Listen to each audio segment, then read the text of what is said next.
जो पेंडिंग रखा गया है उसमें दो शिकायतों का हमने जो डिस्ट्रिक्ट की विजिलेंस है उससे जांच कराने की कही है। एक गंभीर मुद्दा हुड्डा का आया है जिसमें कि हुड्डा की साइट पर अनऑथराइज कंस्ट्रक्शन करके बेच दिया गया, रजिस्ट्रियाँ भी होगी। इसमें लगता है कि मुझे अधिकारियों की मिलीभगत भी है, तो उसकी आज हमने आदेश दिया है कि एफआईआर दर्ज करके और जो जो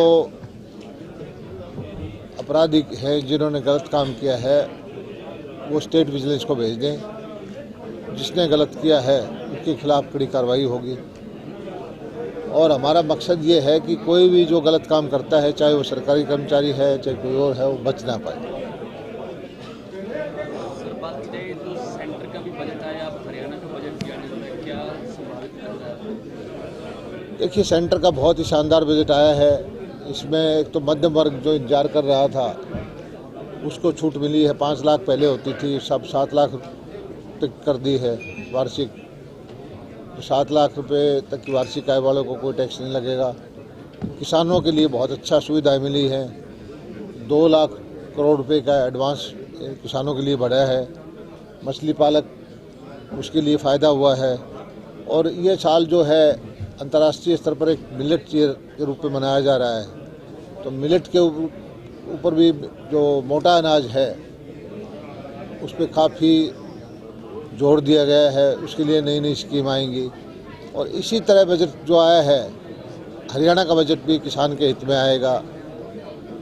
मुझे उम्मीद है जिस तरह से मुख्यमंत्री जी सब अलग अलग वर्ग से चर्चा कर रहे हैं, सबकी सुन के और बजट का विशेष ध्यान जो होगा कृषि पे, सिंचाई पे, सोशल सिक्योरिटी पे, इंफ्रास्ट्रक्चर पे, तो हरियाणा का बजट भी बहुत शानदार होगा। नहीं, हमारे से भी मुख्यमंत्री जी ने वित्त मंत्री के तौर पर सभी मंत्रियों से, सभी जो डिपार्टमेंट के सचिव हैं उनसे मीटिंग कर चुके हैं। विधायकों से भी चर्चा की, किसानों से अलग से चर्चा की, इंडस्ट्री के लोगों से अलग से चर्चा की। और उन्होंने एक नई परिपाटी भी डाली है कि इस बार का जो विधानसभा का अधिवेशन होगा वो पार्लियामेंट के तर्ज पे होगा। 2 पार्ट में होगा। पहला शुरुआत 20 से लेकर 23 तक, 23 को बजट पेश होगा। फिर बीच में रिसेस होगा 16 मार्च तक। और इस दौरान अलग अलग विधायकों की कमेटी बनाई है। वो कमेटियां बजट के जो अलग अलग विषय हैं उनको अपने सुझाव फिर देंगे। ये प्रथा लोकसभा के अंदर होती थी, वही प्रथा को हम हरियाणा में लागू कर रहे हैं।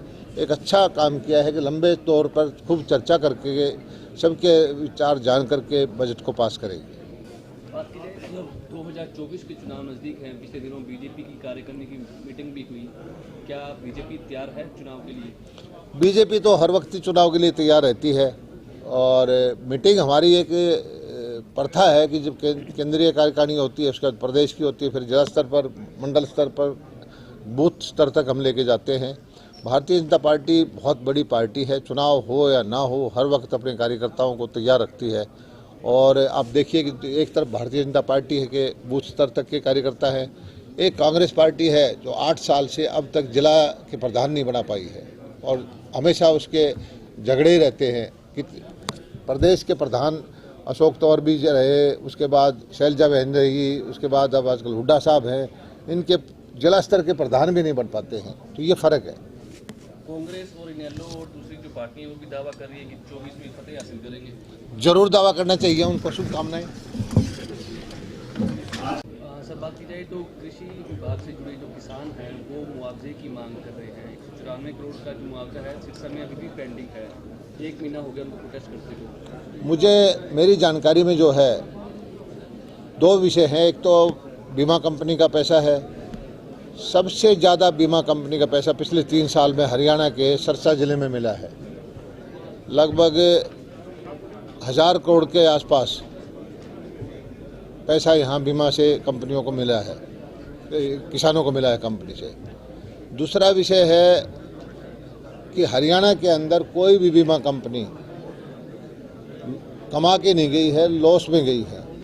पूरा किसानों को लगभग 6000 करोड़ रुपए का पैसा हम दिलवा चुके हैं।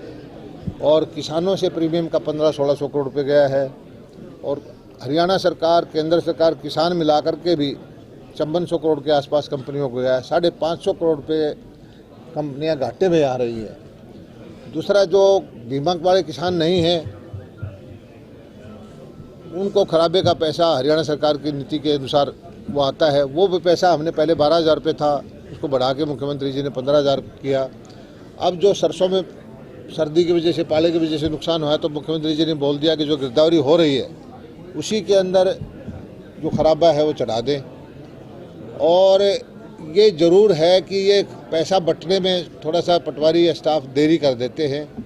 मैंने अधिकारियों को आदेश दे दिया है कि इस पैसे को जल्दी से जल्दी बंटवाएं, क्योंकि उसमें उनको छटनी करनी होती है कौन से एकड़ में कौन सी फसल थी, इसको किसने बीमा करवा रखा था या नहीं करवा रखा था, एक ही जगह से पैसा ले सकता है। तो मेरे हिसाब से यहाँ कंपनी का तो कोई पैसा सिर्फ 4 करोड़ पेंडिंग है जिसके लिए हम लड़ाई लड़ रहे हैं, और खराबे का पैसा आया हुआ है उससे बंटने का मुद्दा है।